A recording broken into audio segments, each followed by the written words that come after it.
अन्नपूर्णा रान्नाघरे आपनादेर सबाइके स्वागत। आजके आमी आपनादेर देखाबो दई कातला। दई कातलार जोन्नो आमी निये नियेछि कातला माछेर 6टा एरकम बड़ पिस। माछटाके आमी धुए परिष्कार करे रेखेछि। एबार एटा आमी नुन हलुद माखिए रेखे देब।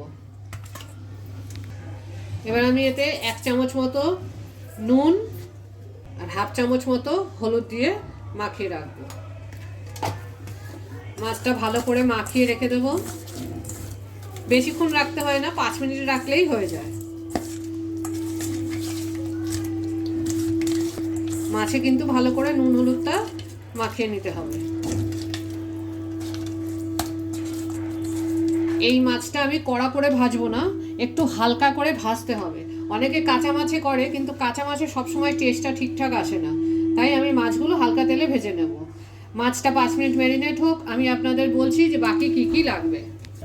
বাকি এই মাছ রান্নার জন্য আমার লাগবে একটা মিডিয়াম সাইজের পেঁয়াজ বেটে নিয়েছি, 1.5 চামচ আদা রসুন বাটা, আর লাগবে আমার হাফ চামচ ধনের গুঁড়ো, হাফ চামচ জিরের গুঁড়ো এবং 1/4 চামচ লঙ্কার গুঁড়ো। কারণ এই মাছটা ঝাল হয় না, হালকা মিষ্টি মিষ্টি হয়, তাই এই মাছটার জন্য আমি 1/4 চামচ লঙ্কার গুঁড়ো নিয়েছি। আর লাগবে আমার চিনি 1 থেকে 1.5 চামচ। আমি 15 থেকে 16টা আমন্ড বেটে নিয়েছি। আপনারা এই জায়গায় কাজু বাটাও দিতে পারেন, কিন্তু আমন্ডের একটা আলাদা টেস্ট আছে। 150 গ্রাম মতো দই আমি ঘুটে নিয়েছি। এছাড়া আমার মাছ রান্না করতে লাগবে তেল, যাতে আমি মাছটা ভাজবো। আমি মাছে নুন হলুদ মাখিয়েছি ঠিকই, কিন্তু আমি রান্নায় কোনো হলুদ দেব না, শুধু নুন ব্যবহার করব আর সামান্য গরম মশলা। আর রান্না হয়ে যাওয়ার পরে আমরা একটু ঘি ব্যবহার করতে পারি।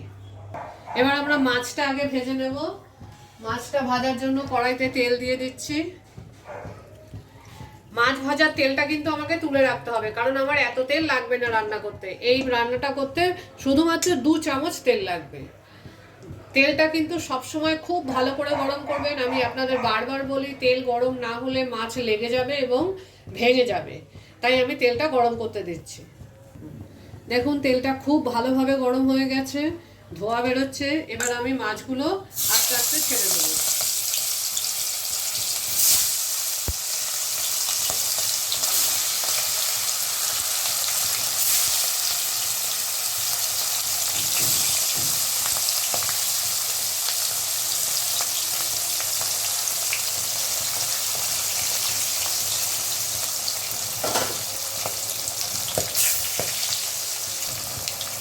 মাছটা কিন্তু আমি পুরো লাল করে ভাজবো না, হালকা ভাজা হলে উল্টিয়ে আবার ওপাশটা ভেজে নেব।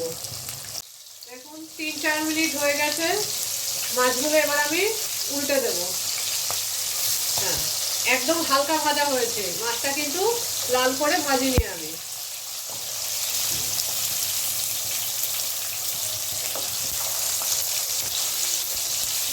দেখুন আমার মাছটা ভাজা হয়ে গেছে। দেখুন 2 পিঠেই হালকা ভাজা হয়ে গেছে। এবার আমি মাছগুলোকে তুলে নিচ্ছি।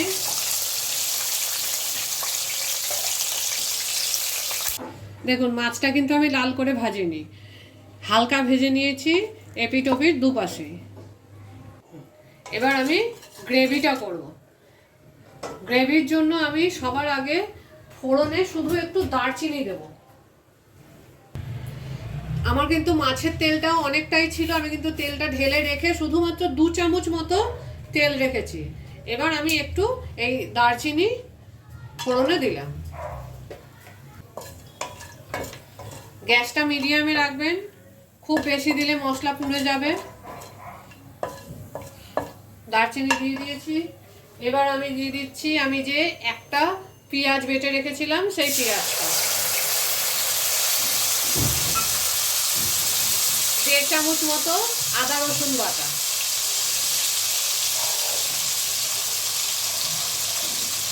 আর আমার হাফ চামচ ধনের গুঁড়ো, হাফ চামচ জিরের গুঁড়ো এবং 1/4 চামচ বা 1/4 চামচ লঙ্কার গুঁড়ো।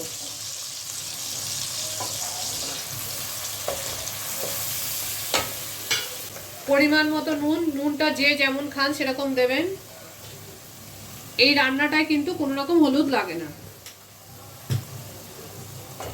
এবার আমি মশলাটাকে কষা হতে দেবো, একটু তেল বেরোতে দেবো। 2 মিনিটের জন্য ঢেকে দেব, গ্যাসটাকে সিম করে। দেখুন 2-3 মিনিট পরে খুলে দেখছি আমার মশলাটা দিয়ে কিন্তু তেল বেরিয়ে গেছে, কিন্তু আমি এটা আরেকটু হতে দেবো, আর ঢাকবো না, 2 মিনিট মতো এমনিই হোক। দেখুন আমার মশলাটা পুরো ভাজা হয়ে গেছে এবং পুরো তেল বেরিয়ে এসেছে। এবার আমি এতে 1/2 কাপ মতো জল দিচ্ছি।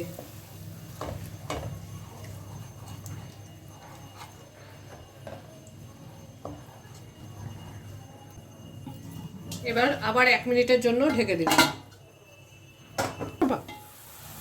দেখুন 1/2 কাপ জল দেওয়ার ফলে মশলার থেকে তেলটা সুন্দর বেরিয়ে এসছে। এবার আমি এতে 1 কাপ মতো জল দিয়ে দেব। জল দিয়ে মাছগুলোকে ছেড়ে দেবো।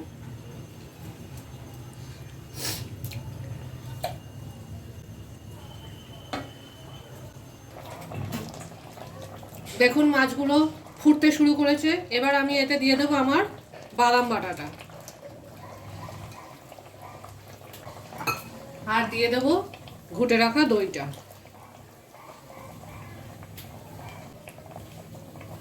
আর দেব 1 চামচ মতো চিনি।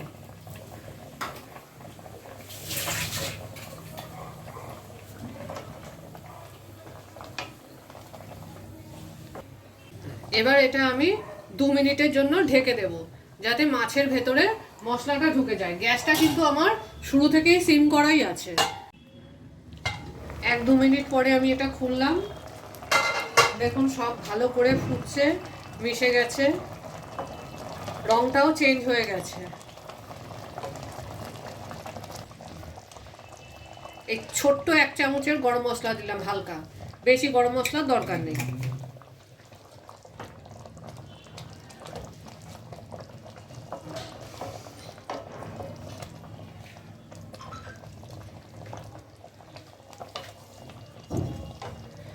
এইটা কিন্তু হালকা একটু আমি ঝোল নামাচ্ছি, এটা ঠান্ডা হলেই জমে যাবে, তাই একটুখানি ঝোল আছে। দেখুন অল্প গ্রেভি মতো ঝোল, কিন্তু ঠান্ডা হলে আরেকটু জমে যাবে। এবার আমি গ্যাসটাকে নিভিয়ে দিচ্ছি।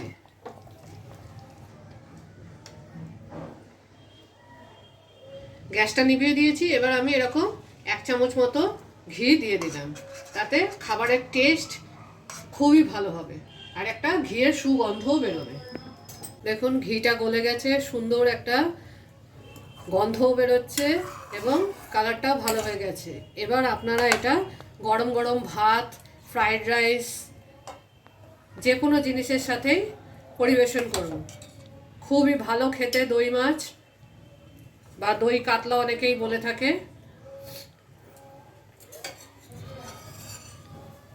দেখুন আমাদের দই মাছ রেডি।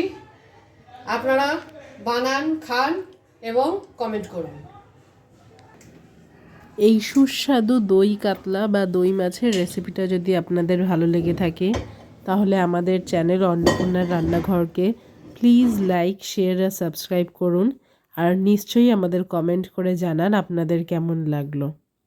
আমাদের চ্যানেলটাকে প্লিজ সাবস্ক্রাইব করে নিন আর বেল আইকনটাকে প্রেস করে দিন। Thank you for watching.